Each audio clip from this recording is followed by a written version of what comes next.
Ladies and gentlemen, good afternoon to you all, and welcome to this CILT UK webinar discussing practical aspects of the UK's withdrawal from the EU. During our last webinar in November, we discussed at that time the known knowns relating to the changes necessary in customs formalities, and what at that time were known knowns primarily relating to market access. In November, we were expecting the negotiations either to conclude with no deal or with a free trade agreement. But as you now know, and at the 11th hour, a trade and cooperation agreement, the TCA, was negotiated.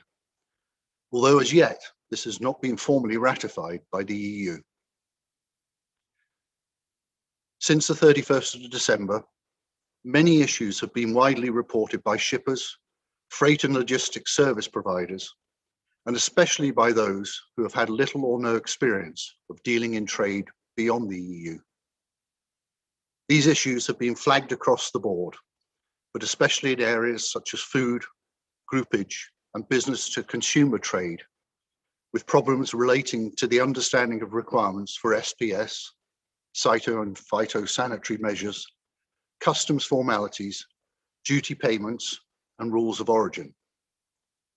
Today's webinar is brought to you through our food and retail logistics and our customs and international trade forums.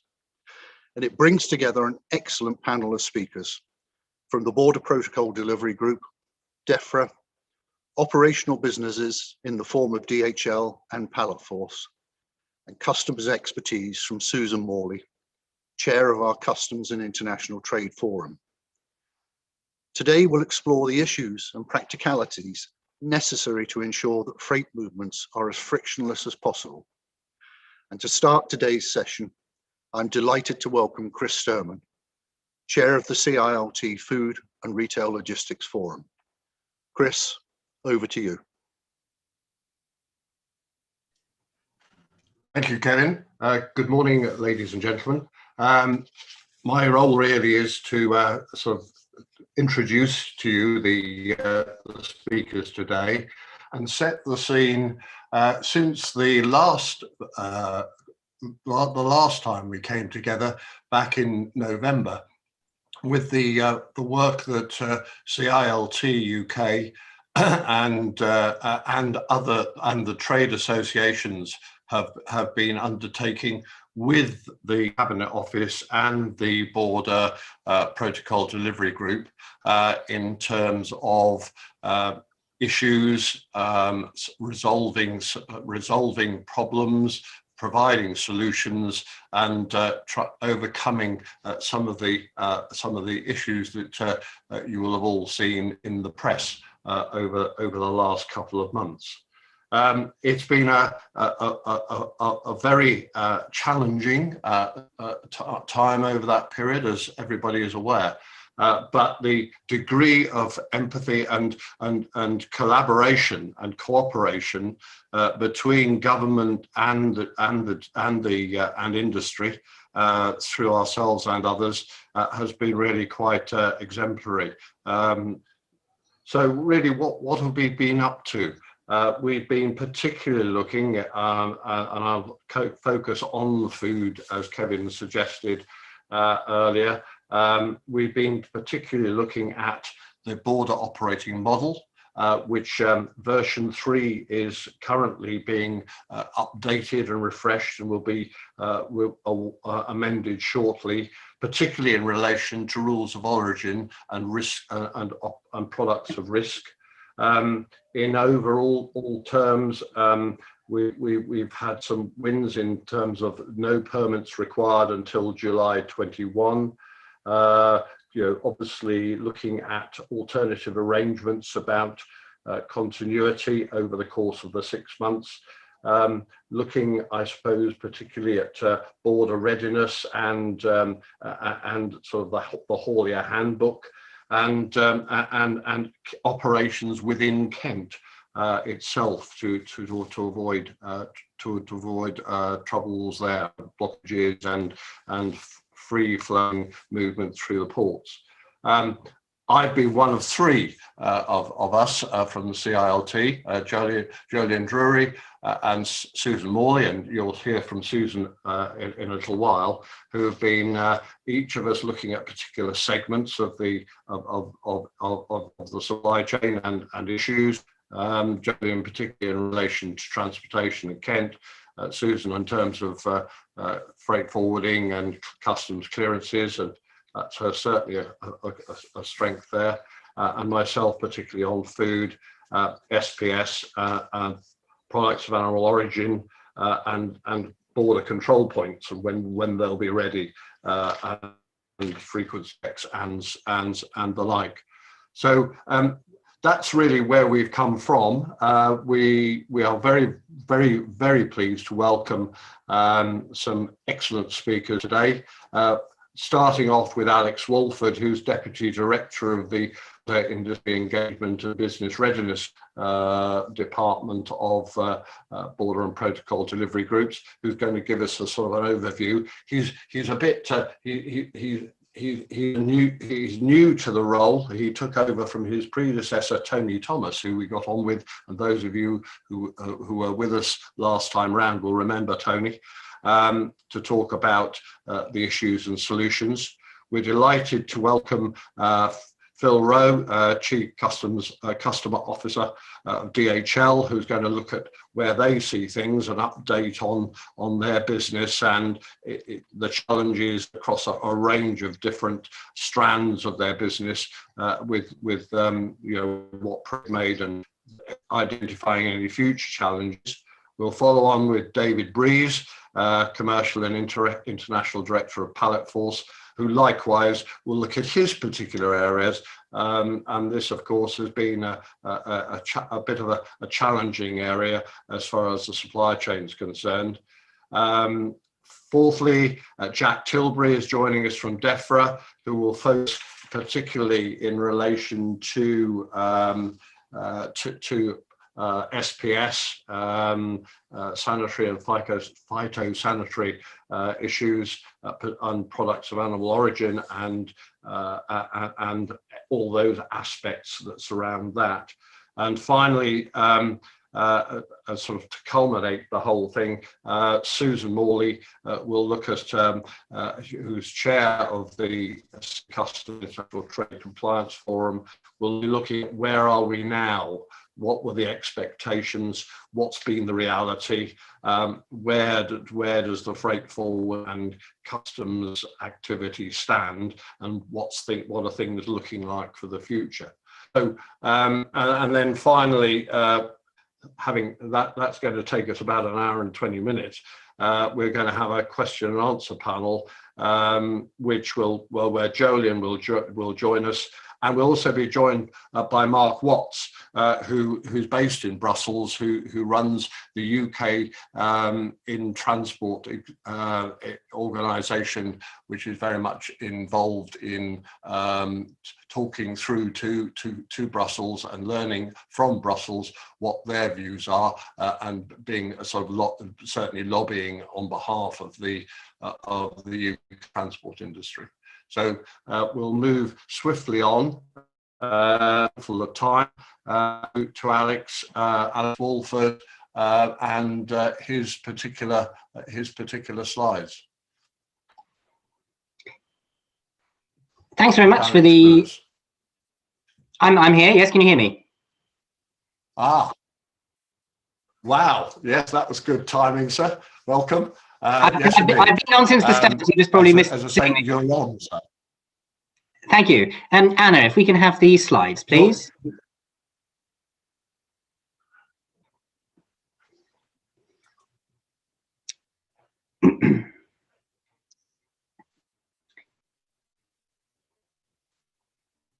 Thank you, Anna. I'll make a start. So my name is, as you've heard, is Alex Walford, and I joined the Border and Protocol Delivery Group of the Cabinet Office, that's BPDG, in January, taking over, as you heard, from Tony Thomas as the Deputy Director for the Border Industry Engagement and Business Readiness team. That's all quite a mouthful, so we use a snazzy acronym of BEBA for our team name. Jolien has kindly invited me to make a presentation today to update you on the picture at the border. Anna, if we could have the next slide, please. So for those of you who attend our now twice weekly stakeholder calls, much of what I say will sound familiar, but I think that's probably better than surprising you with anything entirely new. So I'll mention various pieces of guidance, and we'll send some of the links that I mention in this presentation via email for you after the meeting. I thought I would start with the positives first and then come on to some of the issues that we know that you're facing.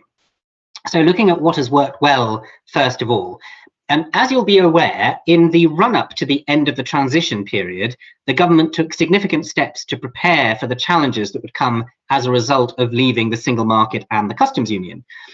You may recall that we published a reasonable worst case scenario for borders at the end of the transition period, in which we predicted that there could be queues of around 7,000 port-bound trucks in Kent and associated maximum delays of up to 2 days. But of course, the trucks ended up being stuck in Kent before Christmas, when the French closed their borders with the new COVID restrictions. And whilst this was a very difficult moment, I'm pleased to say that in December, all the government systems, infrastructure and resourcing were in place already and operating effectively on time. Indeed, some of our contingency plans were accelerated specifically to manage the impacts of the French border closure and the new requirement for a negative COVID test. Now, in the run-up to the end of the transition period, the government took significant steps to prepare for the guaranteed changes that would come as a result of leaving the single market and the customs union. And this included investing £705 million in jobs, technology and infrastructure at the border, providing £84 million in grants to boost the customs intermediary sector, and implementing border controls in stages so that traders have more time to prepare. January brought new challenges with not only new customs procedures, but traders and hauliers were also dealing, of course, with the impact of COVID-19 and practical implications such as the requirement for a negative test before moving accompanied freight across the border into France and then subsequently the Netherlands. Thanks to the plans that the government put in place and the hard work of the hauliers and the traders, there is currently no disruption at UK ports, and the overall freight volumes have returned to normal levels despite restricted economic activity in the EU as a result of the COVID-19 restrictions. I'd now like to come on to mention what we've been doing since the start of January. So in terms of our engagement with stakeholders, since the 4th of January, my team have been running what we call all stakeholder calls. And initially these were on a daily basis, but in February we reduced the frequency to twice weekly. These calls have allowed us to look at key border related issues in real time. And we've also had support, of course, from other government departments on the calls to assist with issues and answer questions directly. And we also send out a weekly bulletin on a Friday, so you should be receiving today's version. Those of you who are on the copy list, you are welcome to ask us to add you on if you aren't already there. Anna, next slide, please. Thank you.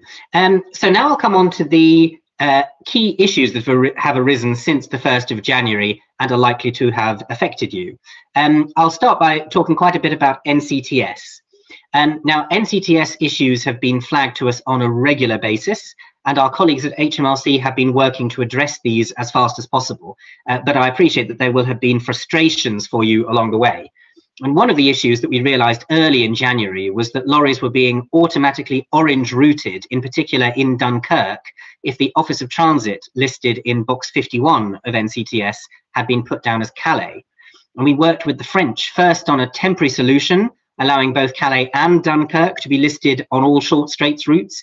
And then just in the past week, we've made a further improvement such that this is actually no longer necessary. You can put in either Calais or Dunkirk into NCTS, arrive at either of them, and you won't be orange laned just for having included what might be deemed to be the wrong Office of Transit.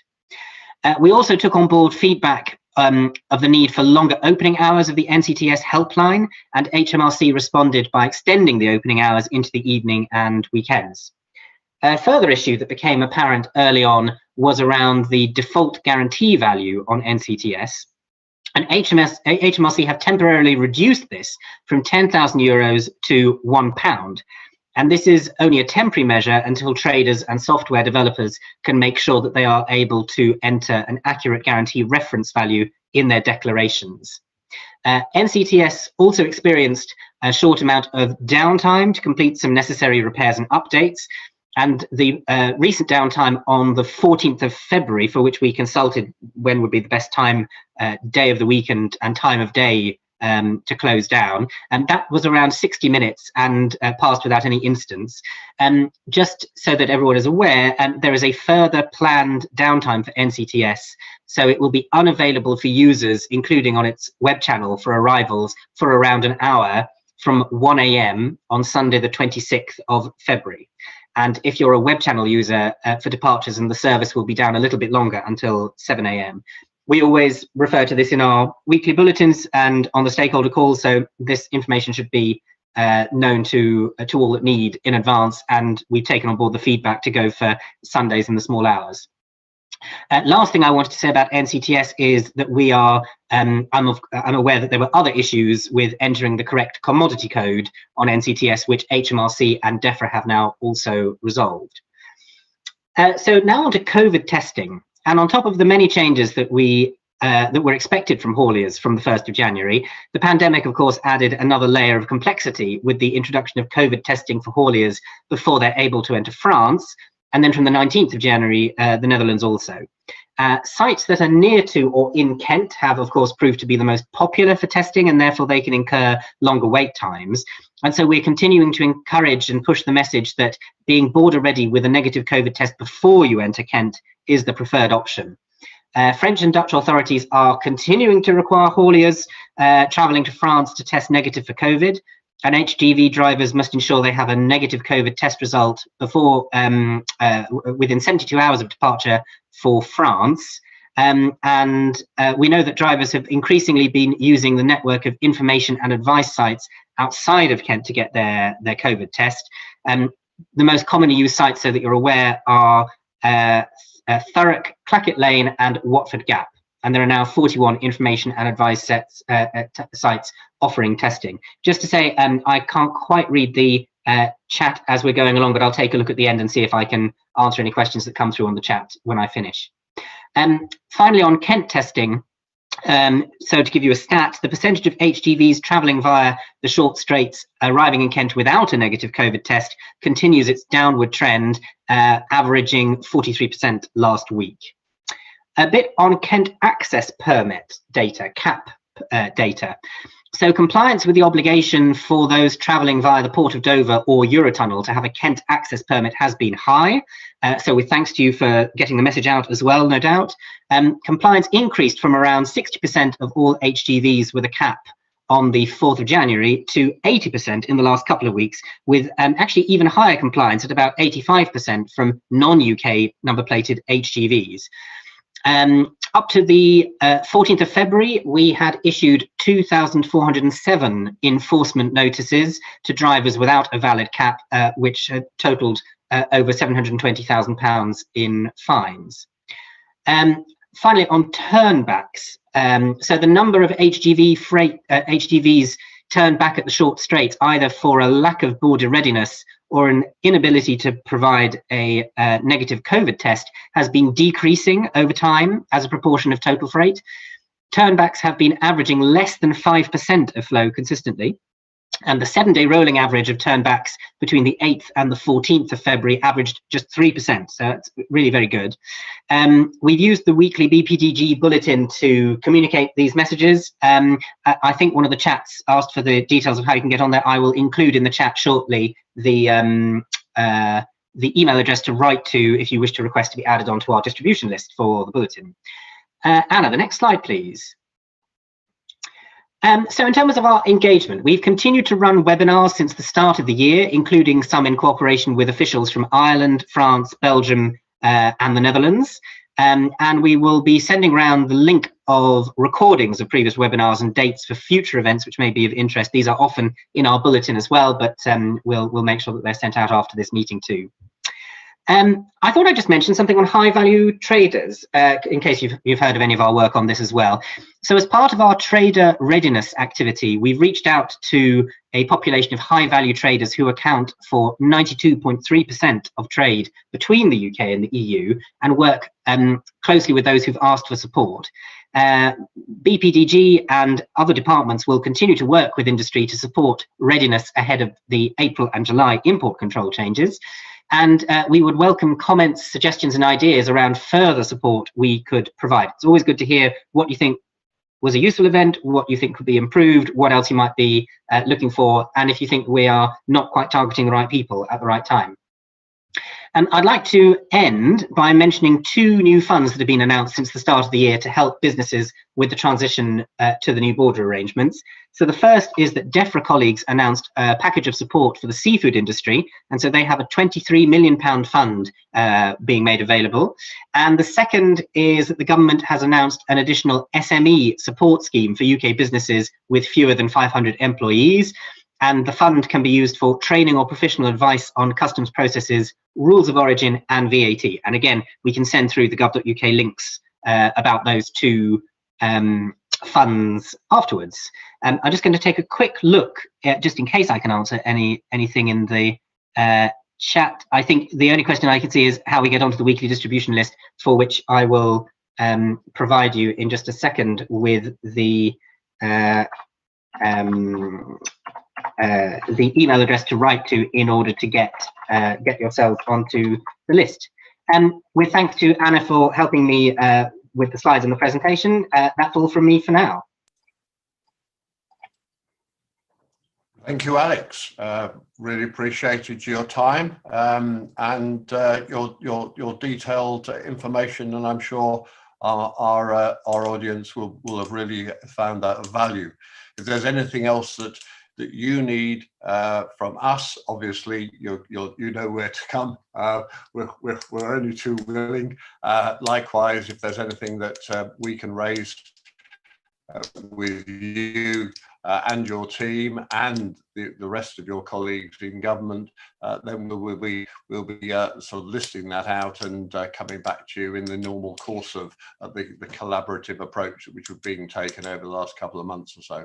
But I really appreciate your time. Are you going to be able to take any other questions later, or are you going to have to leave us? I know you're very busy. I need to leave at 1:30, which may be before your Q&A session really gets into full swing.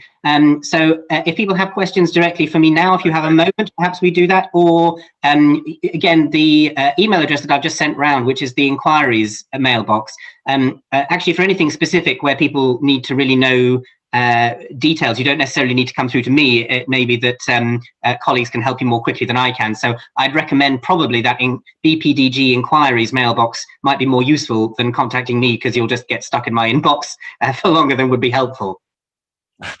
Yeah, exactly. I understand. Again, I really appreciate your time today. Thank you so much. Right. Well, moving on. Any takers on that particular offer? No? Right, I shall move on quickly. Our second speaker today is Phil Rowe. Many of you will know Phil, Chief Customer Officer for DHL.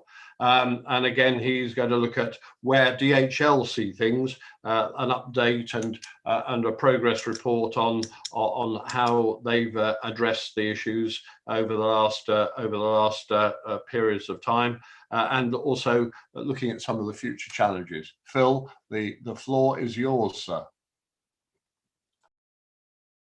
Thank you very much, Chris. Much appreciated, and thank you to Kevin and the CILT for the opportunity to spend a bit of time with you today. Let me just share my screen, and I've got a few slides that I'm going to share with you all.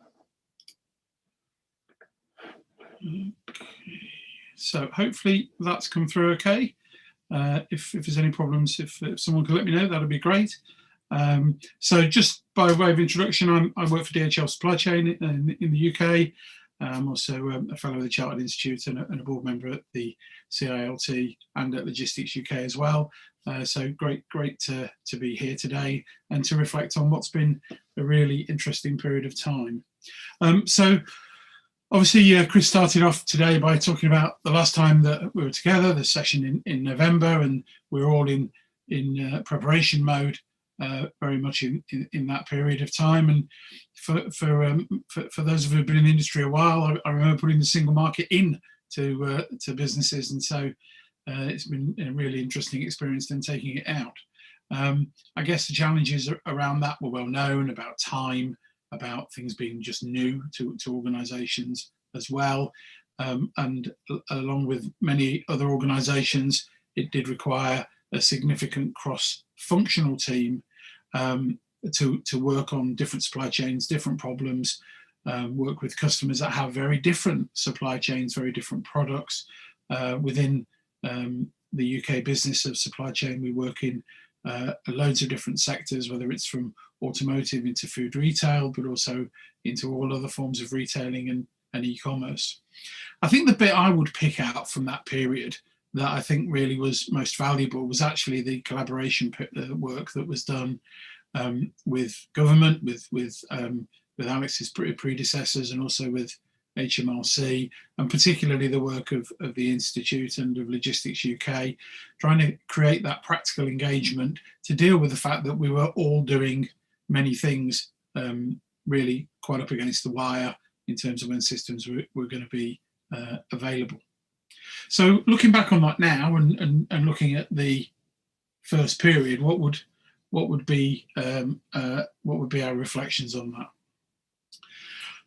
I guess my biggest reflection is that we spent a huge amount of time, particularly with government, particularly with the Institute, looking at the physical flows, looking at the new systems that needed to be in place, whether it was getting in and out of Kent, whether it was movement reference numbers, whether it was across different borders, whether it was into the Republic of Ireland, into Northern Ireland, and also, of course, across the short straits as well. And a lot of training. And actually, although it's not been seamless, it's generally worked okay. It's generally we've managed to make those things work with a lot of improvisation, maybe at some points during January. I think the paperwork flow, probably trader readiness, might be probably the other term that gets used. I think has been, and of course they're wholly intertwined with one another in terms of making things happen to the right time and quality. I think has been where the real challenges have been for us and our customers, and continue to be really. And that's largely driven by a number of sort of key factors. I think that what it's complexity, I think, which is driving the issues in this area. The more complex the requirements, the higher the SKU count, the higher the commodity code references on a particular, the more difficult it gets. Anything to do with food is automatically more complicated. And the rules of origin piece, which I'm sure others were much more technically qualified to talk about, has also been a major issue for us in terms of that paperwork flow. But I think the other thing that I would point out at this juncture really is that I think the third lockdown actually has depressed quite significantly the activity that was going on, and partly that was further offset by all the amount of storage that many organisations took out in the UK, or just movement of volume. Some organisations moving a lot of activity, for example, into the Republic of Ireland into December rather than into January. And what that means is that we're not in an implementation where we're going to get this done in a very short period of time. There are organisations that really aren't trading that much at the moment, and so it feels like that we're not even 30% through this. And I think when we look at the challenges in the moment, I think we'll see that a bit further. And in a perverse way, I think the fact that we have had a lockdown has probably helped us all deal with this, because we haven't had to do it everywhere at the same time, albeit that's what we were preparing for. So I guess if that summed up where we've got to so far. You know, I think we should celebrate the fact that we've largely kept the wheels moving, not entirely. There's certainly been a lot of bumps, but actually 6 weeks in, I think that's pretty much where we've got to. If I look further forward now and try and think about the challenges that we face, I think probably this will illustrate the point of why I think we're not even halfway through this really. Obviously, the most obvious thing is that the implementation of all of the different arrangements is continuing over a period of time. At the moment, there are various relaxations and easements that are in place. They will disappear over time, and the timing of those changes is in some respects still to be seen and agreed, particularly if we think about Northern Ireland. As we go into April, I know one of our later speakers, I think, is going to talk much more about the agri-food area, and that's really critically important because we need to make sure that we can, again, using that collaborative approach, be ready for that area. And of course, the really big change is in front of us when the full requirement for imports coming into the UK changes. And I think one of my reflections on where we've got to so far is that, you know, we've done a huge amount of work in the UK to get ready and get prepared. Some of that has worked really, really well. Others has been challenging, but that work across all of particularly organisations that have got big supply bases in the EU is still to be done in some cases. So actually, I don't think until we, you know, get through this position, and you know, we're probably 5 or 6 months away from this, will we really have stress tested the new system, really understand what the opportunities are for improvement as we go forward. And I think if you then look at, and this is a bit of a crystal ball, I'm afraid, but then if you look at COVID, if you look at what might happen in terms of the UK economy, then you have to overlay all of those things in the top level with those other factors. So at the moment, you know, around a third of our operations are running at lower volume than you might expect. Obviously, that's because of lockdown in a number of areas, and I think it's really interesting that the vehicle flow is back up, as we heard from Alex earlier on, because in terms of overall activity levels, that doesn't really chime with what we see. You know, maybe there's product coming from different places, but we should certainly, I think, and we hope to see a recovery of activity, both as stockpiles that were created as contingencies diminish, and also we start to see some limited release of the COVID restrictions over the course of Q2.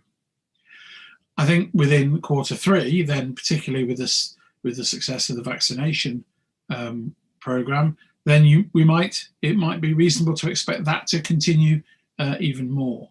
And I think there is really the challenge, that the recovery of activity levels coincides with the additional controls or the full enforcement of those controls.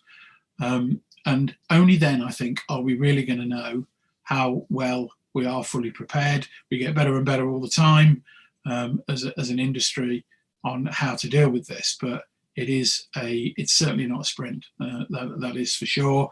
And also the discussions that are going on around Northern Ireland, obviously that's quite a hot topic at the moment, will also affect this and may change some of the landscape that we're looking at as we're going forward.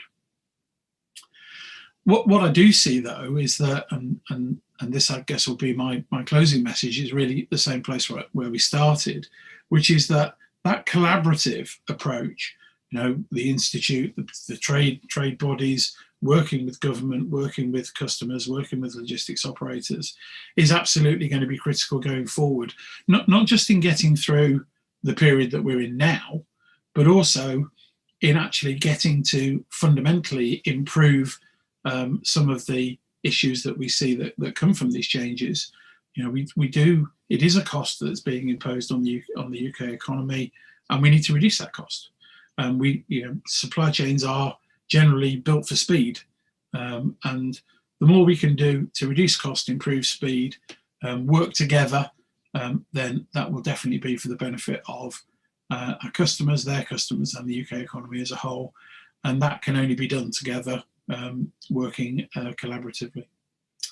So hopefully that gives you a bit of a sense of where we are.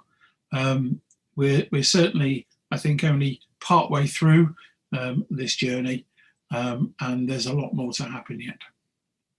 Chris, thank you very much, and I'll hand back to you. Thank you, thank you, Phil. That was an excellent presentation. Thank you so much. It's interesting that, if I can just comment, two things. Northern Ireland, we've left Northern Ireland completely out of this particular event, on the basis that we are having a special webinar on March the 10th. Details will be circulated to CILT members in the usual manner very, very shortly, where we will get some real good deep down special speakers who will focus on that particular activity. So stick with us on that one. The second one was a quick comment. It was interesting from the last logistics steering group meeting with the Cabinet Office, with Alex and his colleagues, just how that there was significant concern about that has been focused on exports up to now. Imports could well be a possible problem, and are traders really ready for this? And in terms of imports as well. So July could be a problem. It's certainly something that we'll all no doubt be working to ensure we identify what those problems are and smooth them out. Thank you again. Appreciate your comments, and no doubt you'll stick with us for the Q&A at the end. Yeah, lovely. Thanks, Chris. Thanks then, Phil. Next speaker is David Breeze from Pallet Force. Obviously, here's a totally different segment of the supply chain with different customer expectations and different customer approaches. And again, very similarly, what's happening here, what's the progress, and again, what are the challenges forward? So, David, up to you. All yours. Thanks, Chris, and thanks to the Institute for giving me the opportunity to share with you our experiences over the last few months prior to Brexit and in the weeks that have followed. I'm going to talk about the challenges for freight networks, of which we are one of a number, certainly in the pallet sector in the UK, and the challenge, because our customers are more the SME, the small medium-sized enterprises. And that challenge is a considerable one and a very intensive one. And I'll share some of the things I'm going to say, chime with Phil's comments about where we've been and where we're going. So I've got some slides to share with you. Anna, I don't know if you're going to throw them up on the screen, or you want me to do that.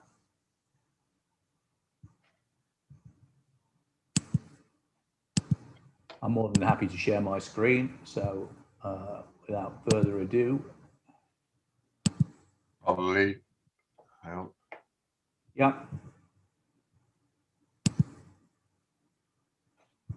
Okay.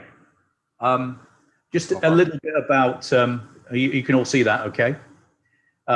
Just a little bit about Pallet Force and what we do. For those of you who don't know, we're a member-based network. So we have around 100 well-known mainly British haulage companies who are part of our distribution network. And David, can I butt in? Sorry, we're seeing a blank screen at the moment from you. Oh dear. Apologies, 1 second.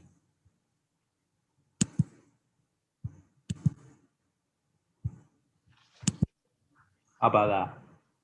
Ah, yes, cracked it. Well okay, done. thank you. Apologies for that. It looked good to me at this end, Chris. So just to recap, Pallet Force is a member network. We have over 100 hauliers who are part of our network, well-established British companies, some 100 years plus old. We're one of 7 significant networks of our type in the UK, and we're responsible for carrying much of the UK work for small and medium-sized enterprises. And most of those networks also have a European arm. That European arm grew out of a borderless market because without exception, none of these pallet networks existed prior to 92. So we've grown up with a borderless European market. And that's an important thing to say as part of the experience of these companies within the small, medium-sized enterprise sector. Figures that I've seen suggest over 250,000 small, medium-sized enterprises who have exported into the European market have no experience of exporting beyond the European market. And I think that's been a very important part of the learning experience in the last few months for small companies. So we've been going for around 20 years. Ireland, we've always been had a strong network. We work with partners in Europe, as we've done with partners in the UK. So our model is similar for European markets. And we work from a single hub. Those of you who have driven past on the A38 will see our hubs at Burton on Trent, near the A38. We sell through our members. So it's our members who sell services onto their customers, on small, medium-sized enterprises. And pre-Brexit, we were carrying between 800 and 1,000 shipments a night. That's to and from Europe, because also our partners are sending pallets to us for distribution in the UK. So that's sort of the backdrop of how we've operated so far. So a British company working within a global group, EV Cargo, who owns Pallet Force, and working really on a distributed model.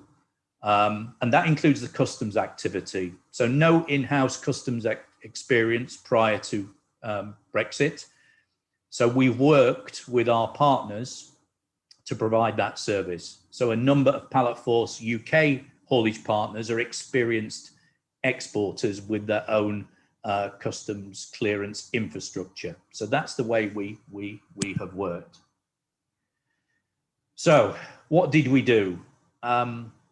We spent, and I think Phil's referenced some of his preparations, very similar to that we did also. So we spend a lot of time setting ourselves up to take on this challenge. Obviously, this challenge happened at the same time as COVID. So, that did put people on the back foot in terms of just being able to organize to get stuff done. A lot of work happened on Zoom, for which we're ever grateful, because we were able to hold our calls, despite the fact many of us were working remotely.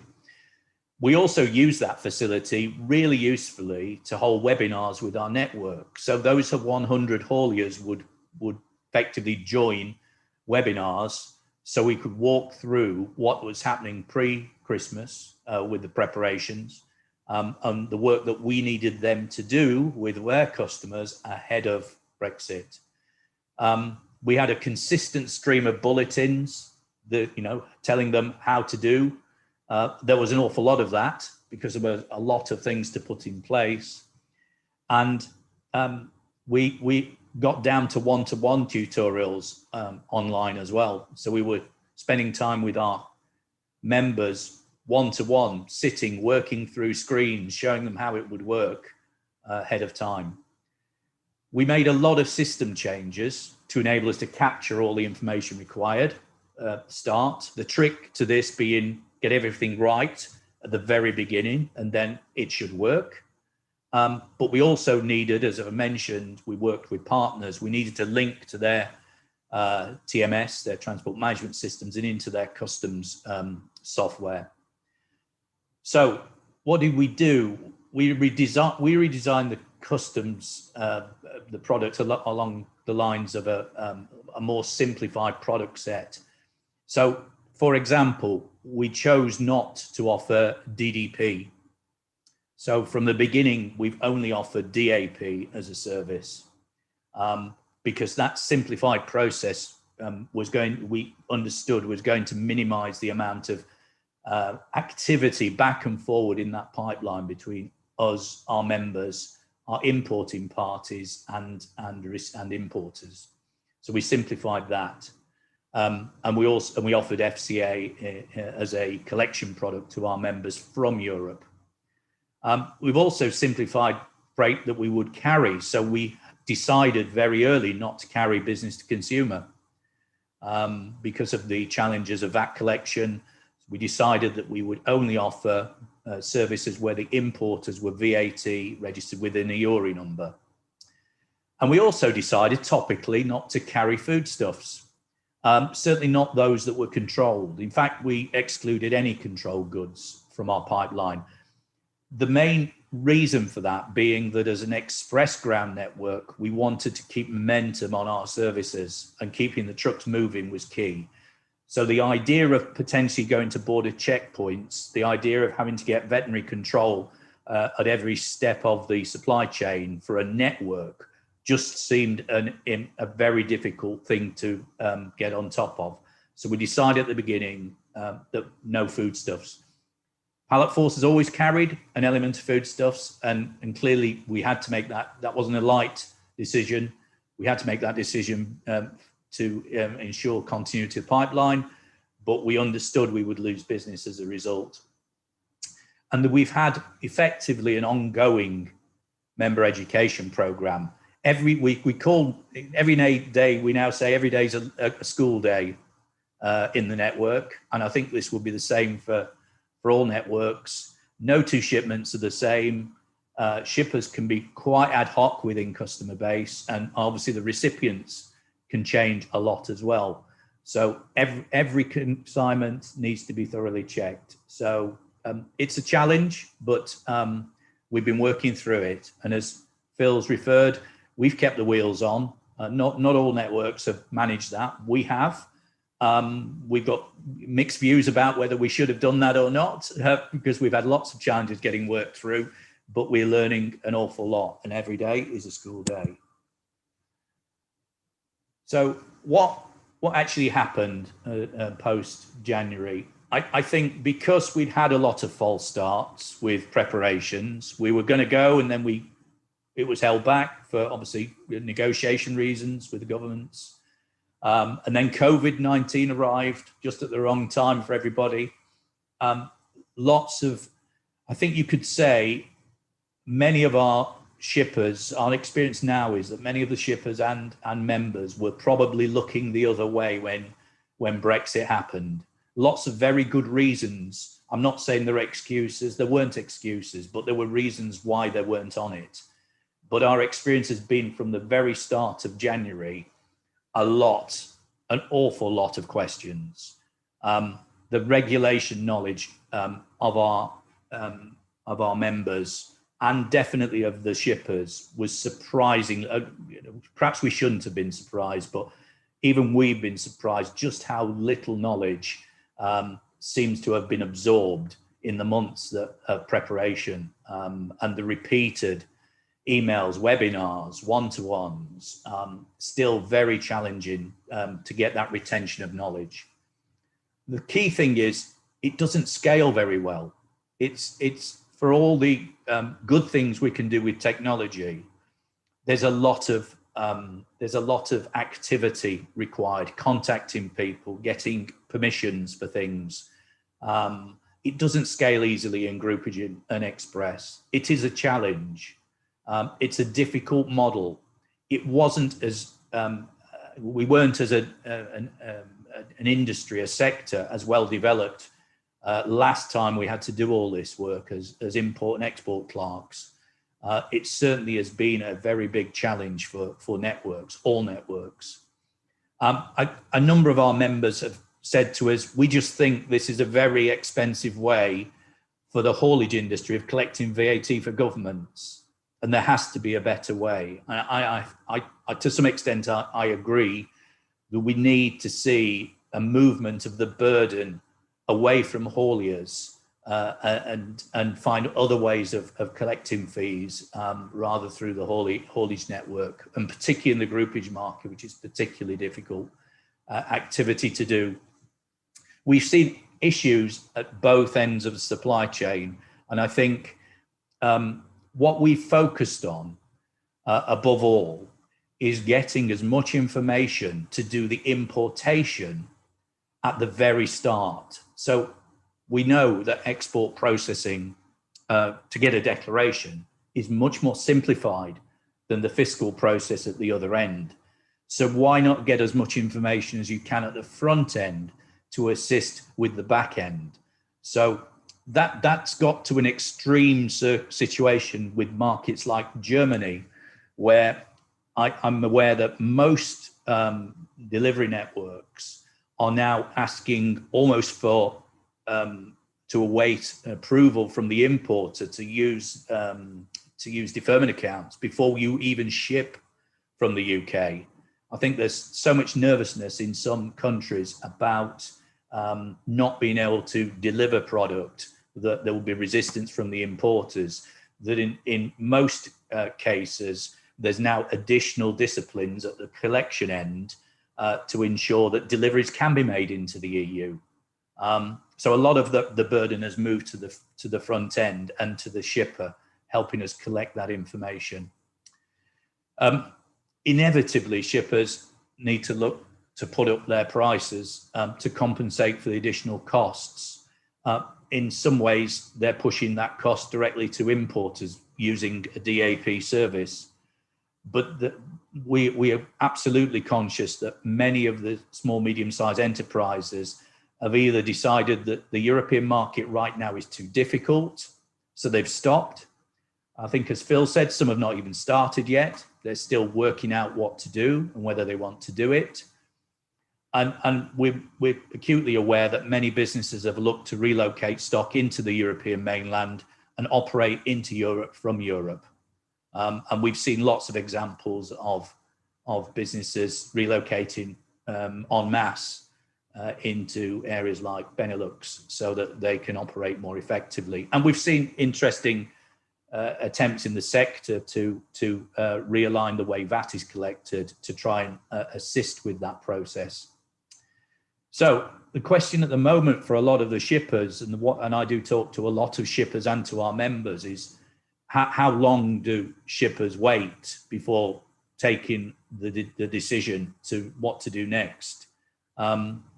We've been trying to assist that decision making by trying to make the service as painless as possible. I would say at the moment our volumes, I'm not speaking on behalf of the sector, but just for Pallet Force, we're probably 60% down on where we would be for SMEs compared with this time last year, and much further down than, as Phil mentioned, in December when volumes were at an all-time high in networks. Some of the volume may not be there because of the stock building. We appreciate that. But I think there needs to, I suppose my closing point is there needs to be a collaborative effort across all the stakeholders in the supply chain to support small, medium-sized enterprises in helping them get through the additional administration requirements of cross-border trade.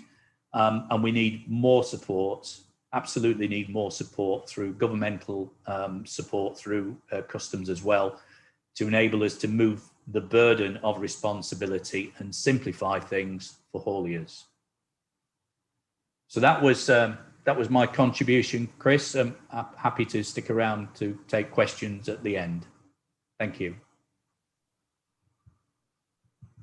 Thank you very much. Very useful presentation. Thank you. Certainly comprehensive and highlighting some of the issues and some of the changes that you guys are having to address. One of the questions I immediately have for you to think later on is how much training you talked about training sessions and webinars with the operators, your member operators in the UK. How much training has already gone on and is going on in relation to the forthcoming April stage to import paperwork streams, which are then going to happen? And are you getting the same sort of feeling from them that you're getting from your UK exporter customers? So I'll leave that to sort of hang on the hook, and we can talk about that later, no doubt. That's great. Thank you so much indeed. I'm getting a few interesting questions, particularly a couple from PV Paul on POAO. Well, watch this space. Jack Tilbury is next. Jack has come into us from DEFRA and is going to talk through the whole issue about importing POA goods from EU into Great Britain and other issues which relates to that. No doubt we can talk about risk products and ingredients as well, Jack. I'm very grateful for your time today. I know you're very busy, but we're very grateful for your input. So, can I hand over to you, sir? Yes, thank you very much, and thank you very much for inviting me along. I'm happy to be here to talk through some of the changes. So just as a way of introduction, my name's Jack Tilbury. I work in DEFRA's EU to GB SBS imports team. So today my presentation focuses on the SBS requirements specifically for products of animal origin, and again specifically focusing on the changes that will be coming in on the 1st of April. As we go through the slides, I'll take you through a high-level overview of what those changes are, a quick recap of a couple of bits that came in on the 1st of January, what to prepare for the 1st of April, and then the later slides dive into a bit more detail on what the specific systems and requirements are. And just to flag up before I get going, that the presentation as written focuses on actions for traders to take. And so where the slides say you throughout, we mean the action that the importer based in Britain needs to be taken. And then finally, just for absolute clarity on what I'm talking about here, because I know we use a lot of specific terms and acronyms, where I refer to products of animal origin, or POAO, I do mean animal products that are intended for human consumption. For example, meat, dairy, eggs, and honey. So if we could move to the first slide, please. So this just a very quick introduction to the general approach to import controls and how we got where we are. So from the end of the transition period, when that ended on the 31st December, it meant a staging of an introduction of SBS controls across a number of different commodities where they're being imported from the EU into Great Britain. And as I say, they are being introduced in stages in order to allow time to prepare for the introduction. The controls, as they're being introduced, cover the requirements for import pre-notification, for health certification, and eventually the introduction of ID and physical checks, and the requirement to arrive at a point of entry that has a border control post. The staging affects the processes and procedures for live animals, animal products, fish and shellfish and their products, and then plant products and high-risk food and feed not of animal origin as well. But as I say, this presentation only focusing on the changes coming in for products of animal origin for the 1st of April. So the next slide, please. So this one, just to recap on a very small number of changes that came into effect on the 1st of January for products of animal origin where there have been outbreaks of certain diseases, or there have been public health incidents that have meant that additional safeguard measures have been put in place for those products. And I should stress this is a very small number of products. One example would be the import of poultry meat from certain areas affected by avian influenza may currently be prohibited, but there may also be restrictions in place for other disease outbreaks. The reason for including this today is that we cannot predict when those disease outbreaks may take place, and so these may be introduced for some commodities, at any point in time before the 1st of April, and these controls will run where those disease measures are in place until, through the 1st of April as well. So they'll remain in place. So if those are in place, then the requirements that you will need to adhere to are to raise, the importer will need to raise a pre-notification that those products are going to arrive in Britain. And they'll do that using the IPAF system, which is the Imports of Products, Animals, Food and Feed system. And it's the system that will be used to pre-notify all imports of animals and animal products. The key difference for these products is when that notification is raised, there will be a unique notification number generated, which has to be added to the health certificate. The EU exporter is responsible for obtaining a health certificate, so the importer would need to provide that unique notification number to them. And then when these goods are shipped to Britain, they will need to be accompanied by a copy by the original health certificate, and the exporter should take a copy of that original and provide an electronic version, and that can be a scan to the importer so that they can upload that onto the IPAF's notification. And again, just to reiterate, these actions can be introduced at very short notice to prohibit or restrict the import of certain products. And there is a link to a gov.uk page there, which is regularly updated so that you can keep track of what those are. But just to stress again, it is a very small number of products. If we could move to the next slide, please. So these are the highlights of what you will need to comply with from the 1st of April. So as you can see, from the 1st of April, all products of animal origin will require a pre-notification via IPAFs, and that notification needs to be raised in advance of arrival at the point of entry. Any POAO imported from the EU will also now need to be accompanied by a health certificate. And again, it's the EU exporter who is responsible for obtaining that relevant health certificate, and that will be issued to them by a competent authority in the relevant EU member state. The key action on the importer side is that they must ensure that the EU exporter takes a copy of that health certificate and provides them with the electronic copy, and that needs to be uploaded into the IPAF's notification that they raise. The physical copy of the certificate will need to travel with the consignment. When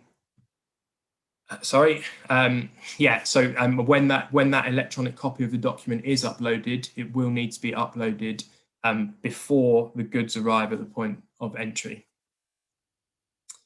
And as I said on the previous slide, the processes for products where there are additional safeguard measures because of disease controls, that will continue. If we can move to the next slide, please. So this is where I'll focus in on some of the systems and requirements a bit more. And so first, the IPAF system. And as I mentioned, this is the IT system that the GB importer will use to notify the relevant authorities of the arrival of goods subject to SPS controls. So this will need to be used from the 1st of April for all POAO arriving from the EU. And again, it is the GB-based importer's responsibility to raise that notification.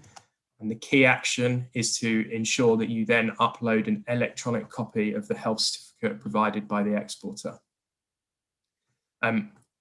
By doing that, this system and that process allows for remote documentary checks to take place from the 1st of April in order to preserve the flow of goods into Britain and as a way to prevent delays.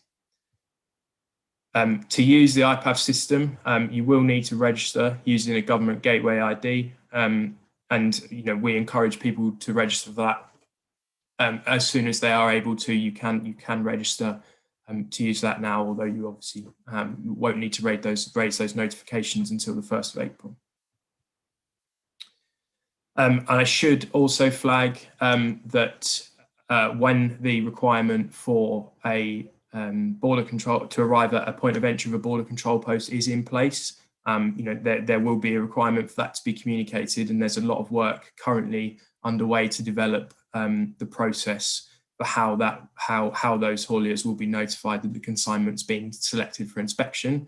But as I say, that's not a requirement from the 1st of April. Those goods will continue to flow, and those documentary checks will be carried out remotely. If we could move to the next slide, please.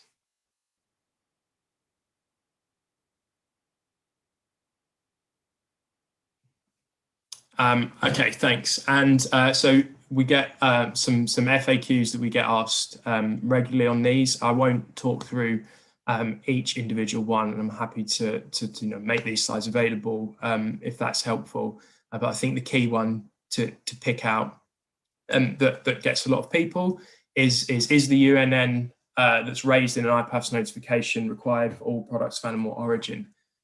That is a no. It is only those where the safeguard measure is in place.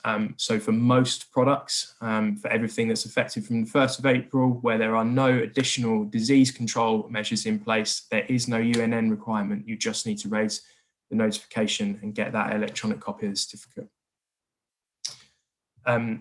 If we could move to the next slide, please.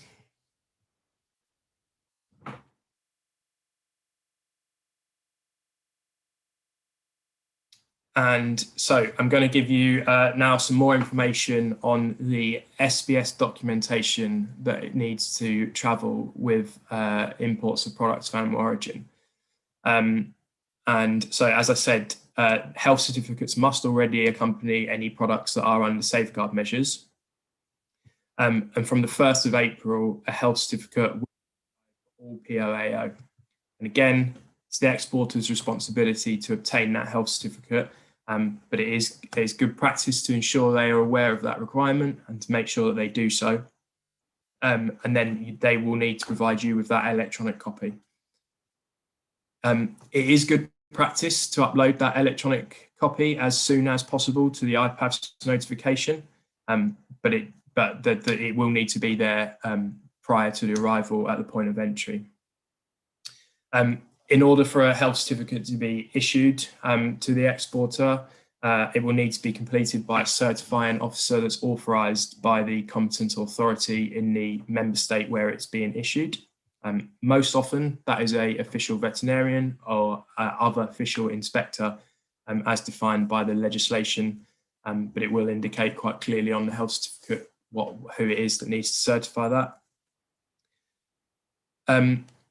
If there are other additional documents that are needed to accompany the health certificate, which could be additional attestations or lab results, then those would be specified on the health certificate. And then you should be aware that outside of the SBS requirements, there may be other documents required to accompany products, for example, catch certificates for marine caught fish. And finally, for anybody who wants to check the requirements for certain types of products of animal origin, there are model health certificates available on gov.uk, and they do list the specific attestations that will need to be met in order to bring those products into Britain. But just to be absolutely clear, those are models, and you should not download those to use those. The health certificates that will need to be used, again, will be issued by the competent authority in the member state. Next slide, please. And again, we have some of the frequently asked questions here. And again, I won't dwell on these as I've covered them in the previous slide. But just to pick out one, are the original documents required to travel with the consignment? Yes, the original document must travel with the consignment, and an electronic copy will need to be provided to be uploaded to IPAFs. Can we move to the next slide, please? So here, I'm just going to give you some more detail on the checks that will be carried out. And so first, documentary checks. These are currently required for those products subject to additional safeguard measures. They're carried out at the moment, and there are other checks carried out on those on a risk basis. But from the 1st of April, the requirement for documentary checks will come into effect for all products of animal origin. What we mean by a documentary check is an examination of the official certification, attestations, or other documents required to accompany the consignment. And as I said earlier, from April, these will be carried out remotely in order to help preserve the flow of goods. Between April and July, that means that goods can arrive at any point of entry and will not be subject to a customs hold.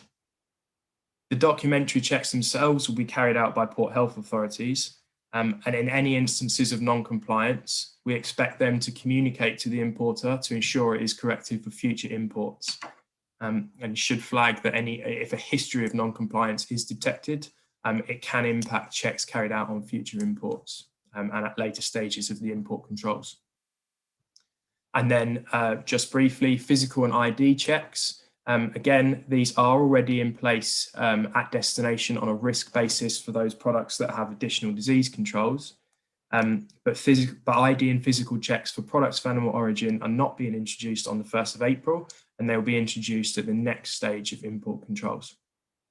When they do come into effect, products of animal origin will be subject to a minimum level of 1% physical and identity checks. And if we could move to the next slide, please. And the frequently asked question for the checks, as you can see on the screen, will the goods be stopped at the border? From the POAO, again, only subject to documentary checks, and they will be carried out remotely, and there will not be customs holds placed on these goods as they arrive. And if we could move to the next slide, please. So I'm going to give a bit of information on composite products. So if a product is a mixture of different products, it's likely to be a composite product. An example may be a sausage roll. So composite products, for their official definition, they are food containing both processed products of animal origin and products of plant origin, and where the processing of the primary product is an integral part of the production of the final product. A good example, again, would be a ready meal lasagna or mayonnaise that contains more than 50% of egg. The key thing to note for these is that composite products will follow the staging of import controls for products of animal origin. And that means they have exactly the same requirements from the 1st of April, pre-notified via IPAFs, and they must be accompanied by a health certificate, unless they qualify for an exemption. As you can see on the slide, some goods are exempt if they contain less than 50% processed animal product, no meat product, and they meet the requirements set out in legislation. And again, to flag, if goods contain any meat product or they contain more than 50% animal product, there is no exemption, and they will need to be accompanied by a health certificate. And I would like to say at this stage, the exemptions that apply and composites can be a complicated subject, I know, and we are DEFRA running 2 composite product focused webinars, which I can certainly make sure the links to those are shared with anybody who's interested along to those, and we'll spend a lot of time going into detail what those requirements are and where the exemptions apply. If we can move to the next slide, please. Again, some frequently asked questions reference there to the webinars that I just mentioned. And then a question about whether plant product is there for flavouring, is it a composite product? And if it is there only as flavour or as a sweetener, then no, it would not be a composite product. If we could move to the next slide, please. So quickly, some information on origin goods that are transiting Great Britain. So this slide, I'm focusing specifically on goods that are going EU, GB, EU. So there are requirements in place, again, for those products subject to disease controls. You can see those listed in the left-hand box. Those goods do need to be pre-notified. That is still being done through traces, and an ITAC needs to accompany those goods. You can enter and exit at any point of entry with no physical or ID checks required on entry or exit, and confirmation that consignment has left the territory is required. From the 1st of April, any products of animal origin that are transiting along those lines, EU, GB, EU, will need to be pre-notified on IPAFs, and the consignment will need to be accompanied by a GB health certificate. Again, those goods can enter and exit through any port with no physical or ID checks on entry or exit. And next slide, please. And then, so here we have the transit requirements for goods moving EU, GB, and then onto a third country that is not subject to the staging of import controls. So the key change for these is that from January, where those disease-controlled products are moving across Great Britain with an end destination, a country not subject to the staging of controls, the notification is raised on IPAFs and the consignment must be accompanied by a GB health certificate. Again, entry and exit can be through any port with no physical or ID checks. From April, the requirements will be the same as they are for EU, GB, EU movements. You must pre-notify those on IPAFs and they will need to be accompanied by a GB health certificate. And you can again arrive at any point of entry and there will be no physical or ID checks required on entry or exit. We will provide more detail and guidance on the transit requirements for the next staging of import controls. And we'll do that in due course and make sure that that's shared in advance of those requirements coming into effect. If we can move to the next slide, please. And so just to give a quick overview on prohibitions and restrictions, and I think it should flag, as with all the presentation, good to be really clear on these, that this information is correct as of today. Prohibitions and restrictions, or P&Rs, are the trade requirements that apply to certain commodities that came into effect after the transition period and EU law was transposed into UK law. It includes provisions on P&Rs that either restrict or prevent the trade in certain commodities, and they apply to all third countries, including the EU. A number of POAO commodities are subject to P&Rs. An example of those would be chilled sausages. From the 1st of January, we did make legislative plans to permit the import of certain EU origin POAO that would have otherwise been affected by those P&Rs in order to bring them in line with the application of staging of import controls. And what that means is that from the 1st of April, those P&Rs will then apply in full as they would to any other country. You will not be able to import those products. There is a link on that slide and there's information on gov.uk giving detail on what those P&R products are. Next slide, please. Okay, that is the end of my presentation. I'm sorry, I think I may have slightly run over my time there. I had more to cover than I thought I did.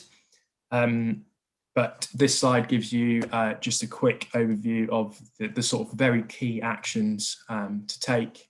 You can take something away now, register for IPAFs if you need to, make sure you're clear on the import requirements for the specific commodity, and then again, a reminder of the actions to take from the 1st of April. Jack, thank you so much for that detailed presentation. I'm sure that's, I know from the chat questions that I've got you've answered at least 3 questions already. So appreciate you've hit the button there.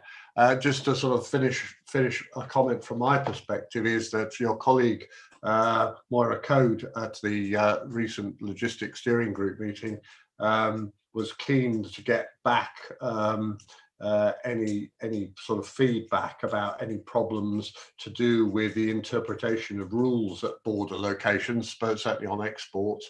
But obviously, it would be interesting to see if who else has got issues to do with imports. Yeah, well, I think that's covered. And I think the final thing is, for those of you who are deeply involved in this, there are webinars every week which DEFRA are operating, and we can give you a link to those over the course of the next couple of months or so to help people be fully clear of what the regulations and the rules are. But really appreciate your time, Jack. Thank you so much for being with us. You're going to hang around for any Q&A towards the end. Thank you so much. I'll stay on, no problem. Thank you very much. Okay, good. Well, yes, we're just sort of not too bad for time, slightly overrun there, but all good stuff, I think. Our final speaker today is Susan Morley. Susan, who's Director of Morley Consulting Training and Chair of our CILT Customs International Trade Compliance, is really in the middle of it. She tells us, and I think this final presentation will help those of you who are really struggling to get some clarity and further information on the whole issue about beyond facilitating smooth movement of goods on the customs and freight forwarding side. Susan, the floor is yours. Thank you. Thank you. Good afternoon, everyone. Well, I'm going to talk about customs issues, and most people, I think, don't really think about customs being all that facilitating for smooth movement. But actually, it is if you get it right. And some of the problems that we've experienced, or our members and my clients have experienced throughout January, have been the lack of facilitation. And our speakers have all alluded to the fact that you actually have to move your preparation of your movement of goods to the front end of every transit now, whatever method of transit. It's got to be done from the front end. So my slides are about any product moving across the borders and going in either direction. They are agnostic to any particular sector. Now, we have noticed from January that despite CILT's efforts, other trade associations' efforts, and government efforts, which have been quite considerable, there is still an enormous lack of knowledge across the whole industry. And that's the entirety of the exporting and importing industry. There is, to start with, a confusion on roles. And it was interesting to hear what we heard about the hauliers suddenly being expected to do a great deal more than actually be hauliers. And this is true for freight agents. Freight agents are not the importer and exporter. They're different roles in this supply chain. And all of a sudden, we realized, I think, as a nation, that we didn't actually know who did what. We weren't aware who did what. We hadn't arranged who would do what. And previously, it either just happened without anybody having to worry, and now all of a sudden it wasn't going to happen at all unless we sorted it all out. And that included responsibilities and what responsibilities would be taken by which actor in the supply chain. There was huge confusion over who did what there, particularly in the transit field. Documentation came up next. Which documentation was needed? What should it say on it? Who should produce it? Another big role and responsibility issue. And where should it go when you'd got it? This seemed to confuse many.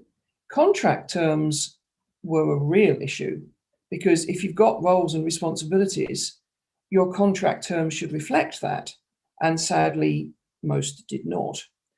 And taking on roles and responsibilities gives everyone a legal liability in the supply chain for their part of the supply chain. And this, again, was not understood. It is a layer that people often ignore or forget, but actually, from my point of view, it is the top layer. It is the one you need to get right first. Then the supply chain came in because many of the SMEs had actually no idea how their goods moved.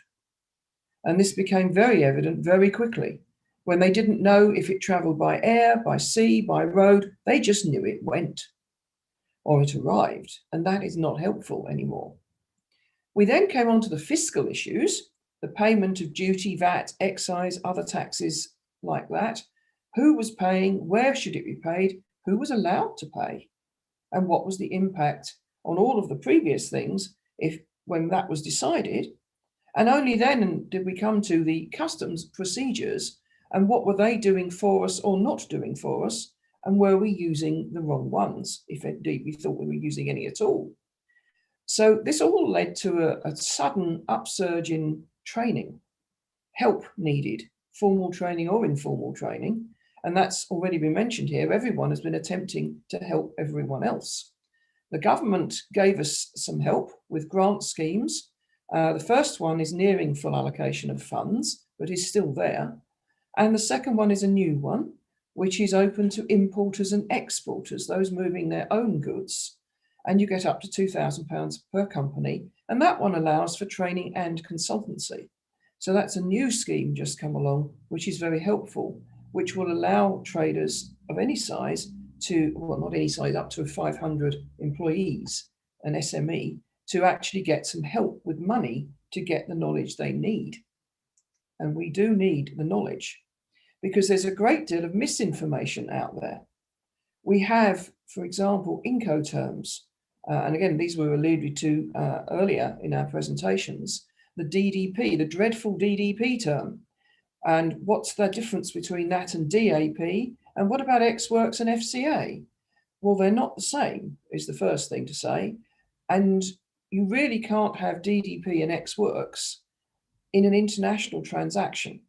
They don't actually work. You can give your customer the effect of DDP, but you can't actually do DDP as a company who is the exporter. And that requires you to also be the importer. But equally with ex-works, you can't be the exporter, not legally. So who is the exporter becomes the next question. So establishing whether we have an importer, exporter or declarant on our hands, and do they know their legal liabilities, never mind who's paying what, because really that is secondary to the legal liabilities part, then we can't go anywhere. We can't do anything without sorting that out at the very beginning. And also that brings into play our customs agents, freight forwarders, could be hauliers, could really be almost anybody in the supply chain. Are they acting as an indirect customs agent or a direct customs agent? And those are legal terms. And you will be one or the other. There isn't a middle way. So that brings legal liabilities with it as well, some of which are not at all welcome. So just for a little clarity to facilitate this, because we need to get this right at the very beginning before we even dream of loading any goods anywhere, is who could be an importer? And I'm looking at EU to GB. So not Ireland, not Northern Ireland, just EU GB. Who is allowed to be an importer legally in Britain? Well, you can be an established company. That means you've got a name, you're a company registered at Companies House. You've got a company number, or you could be a European company based in Europe who has acquired, quite correctly, a GB EORI and a GB VAT number as a non-domiciled company. But you also need a third element, which is some sort of freight agent, customs broker, haulier, somebody in between, who is willing to act as your indirect customs agent, who is going to take sole liability. Yes, I did say sole liability for any unpaid import duty penalties and loss of compliance record that might occur if things are not done quite correctly at the import. So you can't just have a GB EORI and a GB VAT number. You have to have an established freight agent, customs broker, haulier, someone to act as your indirect customs agent who will take sole liability. This is very much misunderstood, both in GB and in the EU. Going the other way, who could be an importer? And this would be in the EU. Well, an EU established company. a company who has an EU registration with the equivalent of Companies House. And it can be a company in any of the EU member states. It doesn't necessarily have to be in the member state where the goods will physically be imported. Or a GB company could be the importer into EU if that company has an EU EORI and an EU VAT number. You're only allowed to have one, so you have to pick carefully which country you'd like to have that in. But you also have to have an EU established freight agent, customs broker, haulier willing to act as your indirect customs agent, taking sole liability for unpaid import duty, penalties and loss of compliance that might occur. Now, understandably, on both sides of the channel, there aren't that many freight agents and hauliers and customs brokers willing to act on those terms. And those who are charge a lot more money than those who don't. And you can see why. They are taking a great deal of corporate risk to do this. But there aren't any middle ways. There's only the two options. And this is why some people feel they have to establish their own company in either Europe as a GB one, exporting to Europe, or the other way around, an EU one becoming a company in GB in order to import, because they can't do the second one with an indirect customs agent. Now, what about non-preferential origin? This has come up because people talk about origin, and they've talked about the movement of goods with no duties and taxes to be paid because of the trade agreement with Europe. Well, that is actually skipping a step, because there's a step before the trade agreement with origin, which is what we call non-preferential origin. And every good you could ever dream of every type, has a non-preferential origin. And that's not geographic. I'm not really talking about where it came from. I don't really mind where you bought it from, what port you shipped it from. That isn't relevant. This is an economic calculated origin for the product. It's nothing to do with geography.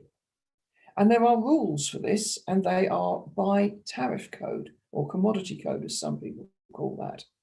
And you can look them up. There's a link on the slide there where to find the GB non-preferential origin rules. So those are the GB ones for goods that we might make and want to send places. How do we determine their origin? Well, those rules are the way. And they also determine anti-dumping duty, countervailing duty, sanctions, if there are things you're not allowed to ship and not allowed to ship to certain places, and indeed the labeling of products with what origin is on that product. So this is a stage long before we worry about can we get it in duty-free or not. And of course, the first statement on duty-free or not is many of the rates into GB are already zero. So if your duty rate is already zero, don't worry yourself about origin unless it means by non-preferential origin, you're not allowed to import the goods because they're from a place that's not allowed. So then we come to preferential origin, and we're going to talk then about the agreement that was signed on Christmas Eve, the EU-UK Trade and Cooperation Agreement, not yet ratified in the EU, but nevertheless in operation. Now that weighty document does concern itself with getting you an origin that will reduce your duty bill, not your VAT bill, but your duty bill. And again, this is economic origin, not geographic origin. And it's quite straightforward. There's a rule against each tariff code. I know a lot of fuss is made about this, but if you look up the rule, you are in no doubt. If you can meet the rule next to your tariff code for the finished product you wish to import, or that you wish to export, there will be no duty to pay, either importing into the EU or importing into GB from EU. But each tariff code has its own rule, and they come in three different types. There'll only be probably one, or if you're lucky, two against your tariff code, and you can choose if there's two, which one you prefer, but they will not particularly relate to the amount of manufacturing that has been done to the product. And this is another misconception. Because some of the rules are just about tariff transformation. And that means looking at the tariff or commodity code of the ingredients, the components, whatever it is that makes the finished product, seeing what their codes are and measuring them up to the tariff code of the finished product. So long as they are all different, and this is a generalization, but this is the general idea, so long as the tariff codes of all those components or ingredients are different to the final item's tariff code, then you can claim origin. Some of the actual rules are about a particular process must take place. And that process might be, for instance, the complete making up of a garment. Wherever that takes place from the pieces of material, that is going to be the country of origin for preferential origin. If that process is done outside of the EU or outside of GB, those goods will not qualify, even if you were to embroider them, you were to put a logo on them or a branding that made them much more higher value than they were when you started. That is not relevant at all. That might only be relevant to the third option for rules, which is a value calculation. And again, this is a calculation. And we would be looking at the value of components and ingredients, everything that went into the product, and we would measure up the countries of origin of those components and products and see, in essence, which country, when you'd made a big list, which country came out with the highest value. So this isn't the work that you've done, it's the value of the components and the origin of the components that counts. The last one, the one where you compare what we call non-originating components, so those that are, if you're in GB, not British, or if you're in Europe, not European, then what's their value compared to the X works price of the product as a percentage? Now, again, this is a simplification of the more detailed rules, but it is the general idea. And in that case, you have to do some maths and work out a percentage. And the rule will contain a maximum percentage for those non-originating components. So if they are within that percentage, then you can claim origin and you will get your duty discount. If they are higher than the percentage, you cannot claim preferential origin and you will not get a duty discount. So learning what the rules are and how they apply to your particular product is essential to be able to work out the origin of the item and whether or not you'll get a duty discount. But as I said, that only matters if the duty rate is more than 0 anyway. And so we should look that up first. So how do we get British origin for our products? Or how do we retain the original origin? Or how do we do the above from a UK distribution centre? Are probably the hottest 3 questions in the origin debate. Well, British origin for your products is looking up the rule and making sure you meet that rule in Great Britain. If you do, you will get British origin for it under non-preferential origin, a different set of rules, and possibly under preferential origin from the trade agreement. But you've got to look up the rule and see if you measure up to it. It is perfectly possible to make an item within GB, but against the rules, it's not a British item. And we can't put British origin on it. How do we retain the original origin? Now, some people are asking that when they're moving as a transit through GB. So the goods might have come, for example, from India and might have had a beneficial rate of duty under the GSP regime when they came into GB. Well, then we want to keep the Indian origin because we want to move them on into Europe under the European GSP scheme, which some of you might have noticed the difficulty of what I just said, because I said under the GB GSP scheme, and then I said under the EU GSP scheme. And the answer is they lost their origin in transit. So they're no longer Indian under the GSP scheme to the UK once they're imported into GB, and therefore they don't have the beneficial GSP origin from India anymore, and they can't get into Europe under GSP with Europe. We have to take steps to try and prevent that happening. And then we're talking about distribution centres. That's where they come in. So if you import from the rest of the world, India, for example, to GB with a preference, and you're sending them on to Europe and you hope to retain the preference, then you have to have them sent in first with European GSP, for example, as the certified origin. When we bring them in like that, we can't import them, because the minute you import them, they lose their origin. So we have to bring them perhaps to temporary storage, to customs warehousing where no actual import is done, and then send them out to Europe under the transit scheme, again, to prevent any kind of export being done from GB as a real full export, because they would lose their origin. And they have to go then into the EU and they can keep their origin. So it's quite a complicated process if you want to retain origin. Now, if you want to bring free circulation goods to GB from EU, so they're in free circulation in the EU already, we want to bring them into GB and perhaps put in a distribution warehouse somewhere ready to redistribute to GB or EU.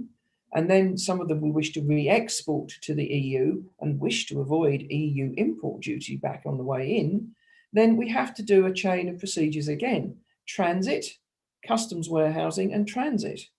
Otherwise, these goods will not be able to move back into the EU as EU origin goods. They will have lost their origin. And doing such a process, you really can't do much to them except split them up and put them in different cardboard boxes. And that brings me to the other hot topic that's been of this period, which is transit, T1. It's a new game for some called Not My Problem. It must be somebody else's problem. It can't possibly be mine. And this is where people have heard of T1. They don't really know what it entails or what it means.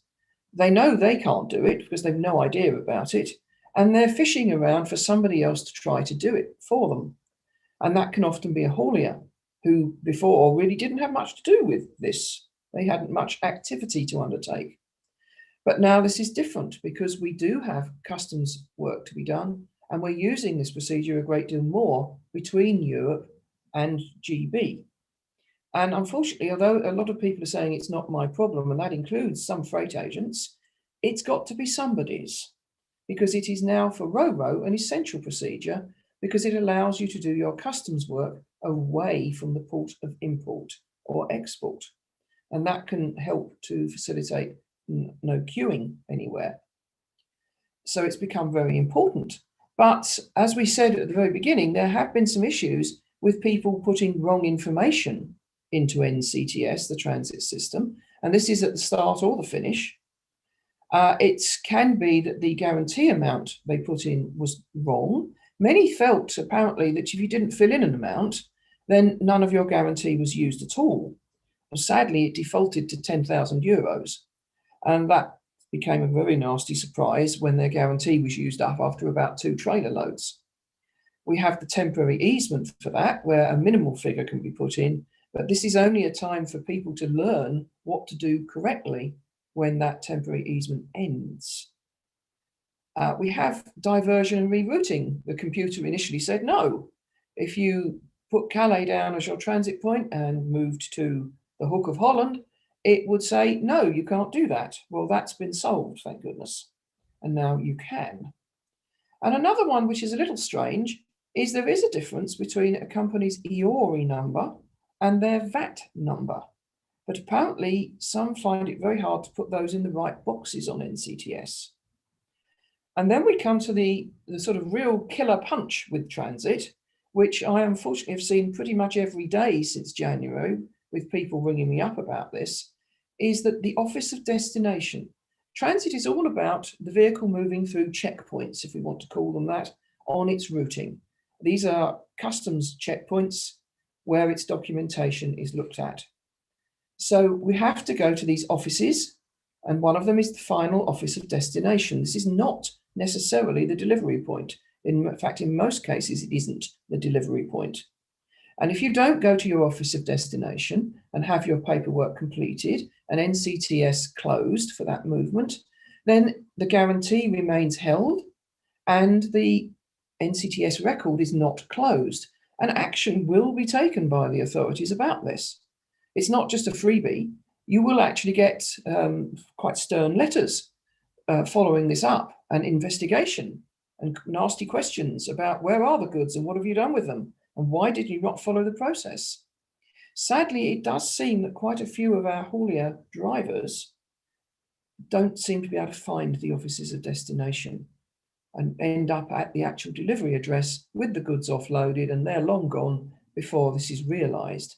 This is not the way it works and causes a lot of trouble, both for the freight agent that started the transit and the importer importing the goods.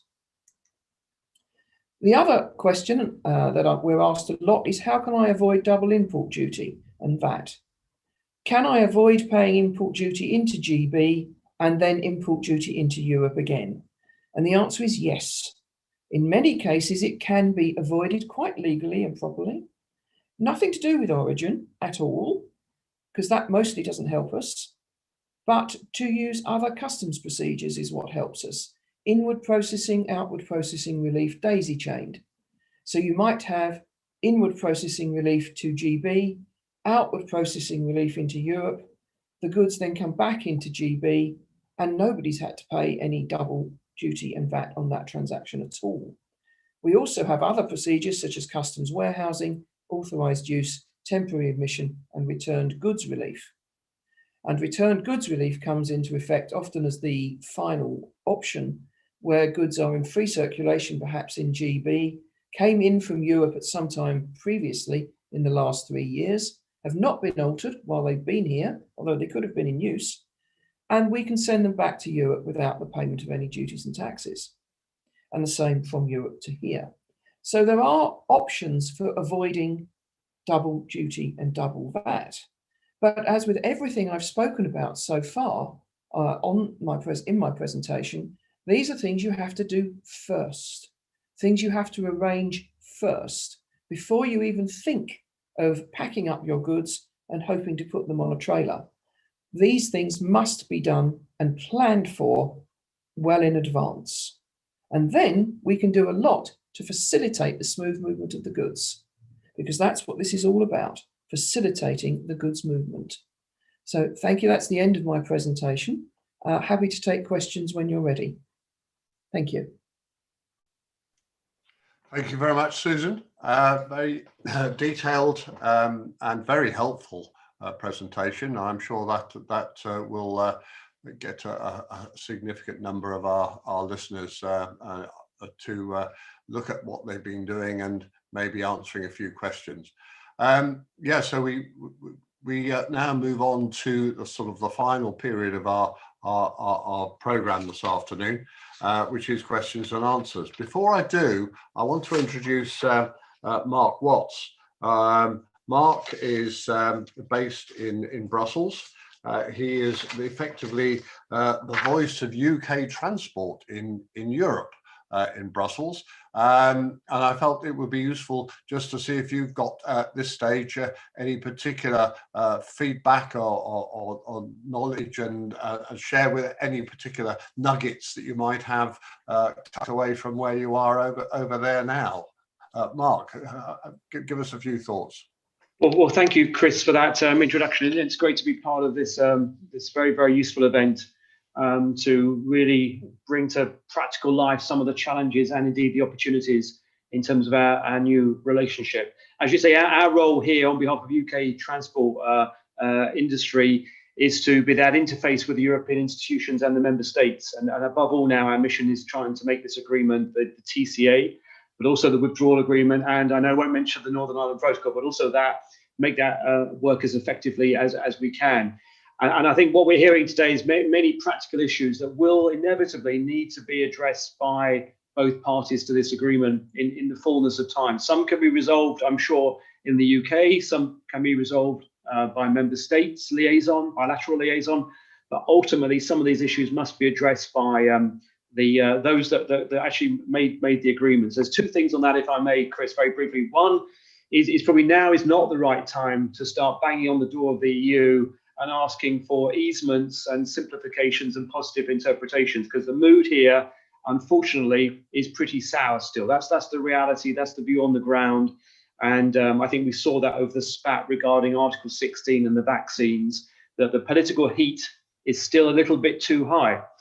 we want to reduce it, but you won't reduce it unless you engage and speak to people. And that's what we've been doing. And we would urge everyone else to be speaking to their business partners on the continent, professional associations, customers, as well as regional authorities, local authorities and governments to try and reduce the heat, because we need to draw a line under the politics and move on to the practical implementation and positive implementation of this agreement. And that's my second point, Chris, very, very briefly. A whole new governance structure will be set up, as we know, under a partnership council, including things like a trade partnership committee with various working committees that will look at various issues that we've been discussing here today, including customs, cooperation, sanitary and phytosanitary checks, technical barriers to trade.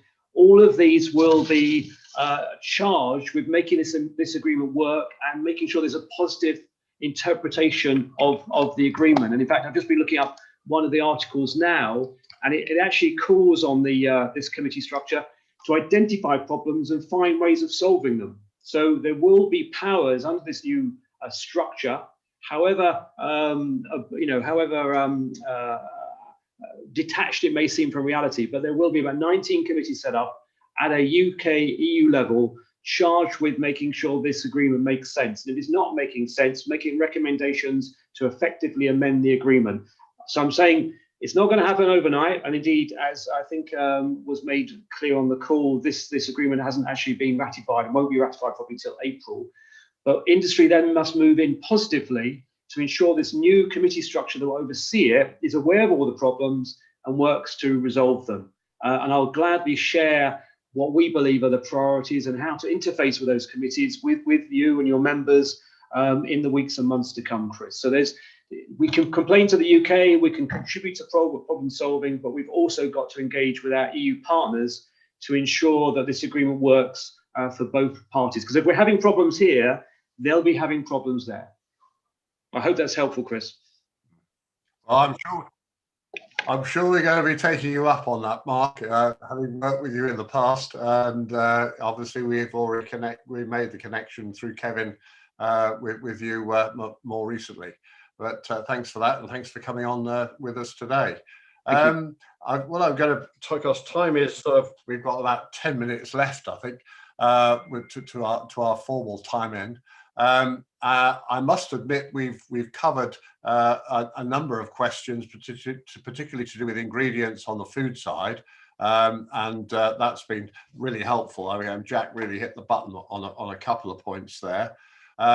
I've got a couple of other questions which I'll just quickly raise. I've got Crichton Miller asking, is there information about transport of competition horses from UK to EU for specific competitions? From my time, I worked with DEFRA as an advisor for about 18 months, and certainly DEFRA have that amongst their agenda. So do talk to DEFRA direct, please, Crichton, and I think you'll pick that up under gov.uk anyway, in terms of the movement of live animals and competition horses in particular. So do crack on with that one, if we may. We've got also Paul, will there be webinars for the export of POAO from the 21st, well, from April? Yet the answer is yes. Those webinars have already started. There was one last week, and they are now weekly. And we will find a link through Jack or his colleagues in DEFRA to enable you to link onto that one and get more information. I don't know if you've got, Jack, have you got any thoughts on that one at the moment? Yes, sorry, Chris. I just wanted to just be clear. The ones that we can send out now for the weekly ones are about importing. I think the reference was to exporting and changes from the 21st of April with regards to animal health regulation changes in the EU. Yep. Any impact will be on the export side. So I'm not sure what they are running on that front, but I know it's being looked at the moment. I'm sure if there is a need to do that, then they'll communicate out how planning on engaging on those changes. But please do feel free to sign up for all of our import ones. Yes, that would be great. Appreciate that, Jack. Yes, we'll keep you advised, because again, we both Susan, myself, and Jolyon are listening and talking on a almost a daily basis, certainly a weekly basis. And this is, again, we know who we can talk to, and we can pick that one up and then pass that on to you backwards, if that's okay with you. There's one for David from Laura Howard, which was whether Pallet Force was collaborating in areas such as CILT, Chambers of Commerce, to help smaller companies, especially as many of them likely don't have the bandwidth. Thoughts from that, David?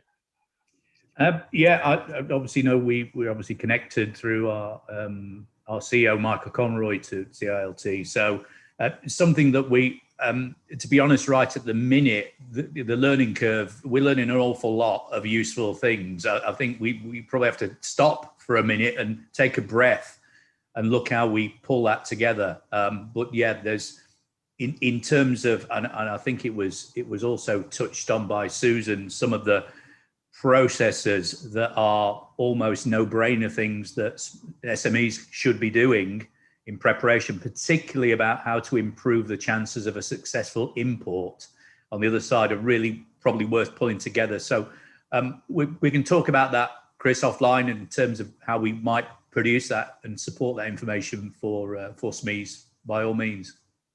Okay, thank you very much for that.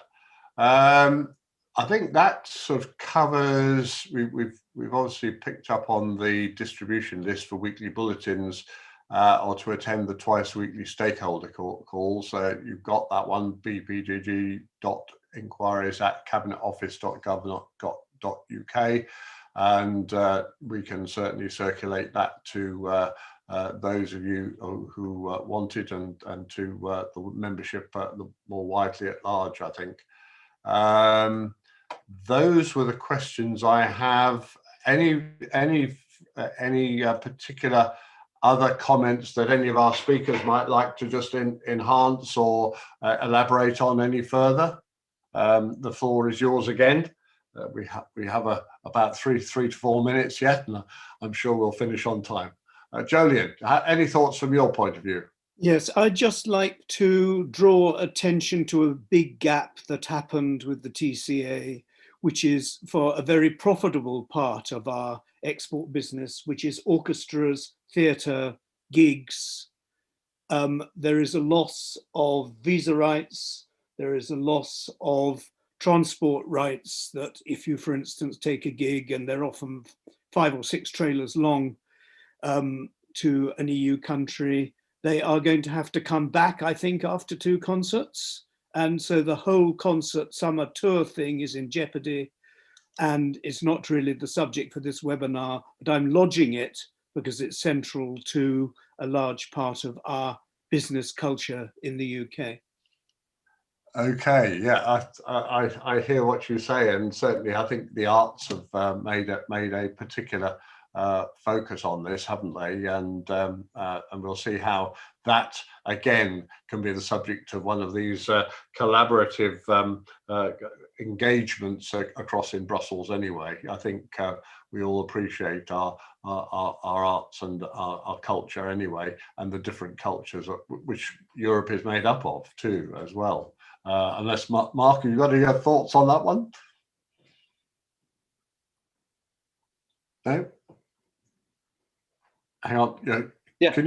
Well, this will be the subject. I think we've already understood of an initiative by the UK government to try and work bilaterally to sort out some of the visa issues that Jolyon mentions. That's half the problem of the visa issues that are complex, because each member state has the right under the TCA to have their own visa arrangements for professionals, and artistic organisations, musical, theatrical, have to navigate this complex visa regime. I think government will be trying to make that simpler by creating a website to try and make it easier to navigate, but it's clearly going to be difficult, and it will vary from member state to member state, and it may change. And of course, it is always down to the interpretation of a particular border official that may cause difficulties. So that problem may be solved through bilateral action, because clearly they're going to face problems coming the other way as well.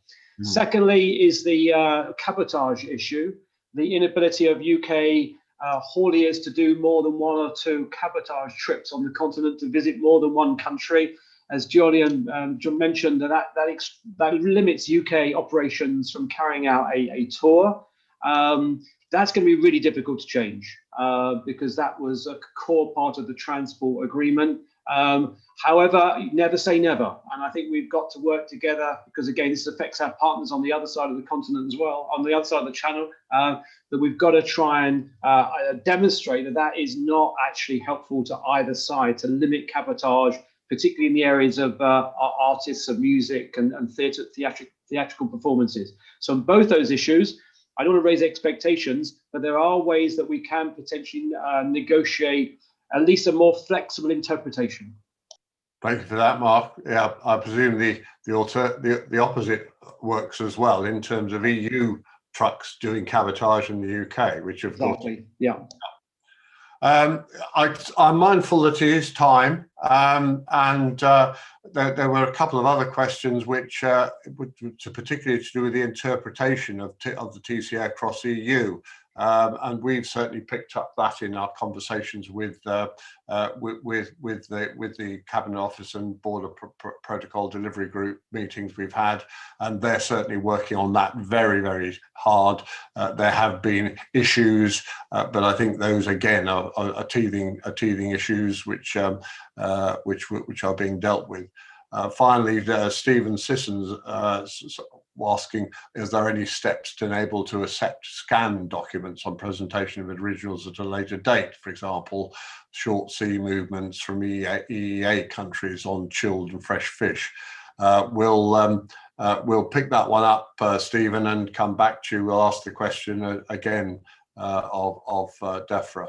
But really, as I say, I think it's time for, unless Kevin, unless at this stage you have any further comments to make, I'm going to wrap up by just saying thank you very much, both to our speakers, our contributors, from wherever you are, and also for all of those who you attended here today, which we hope you've had really good value. I'm certain that some of the detail will have helped enormously in your day-to-day operations, and that again, this won't be the last event that we hold on this particular subject as we go through April and then finally through July, to the sort of the final end game.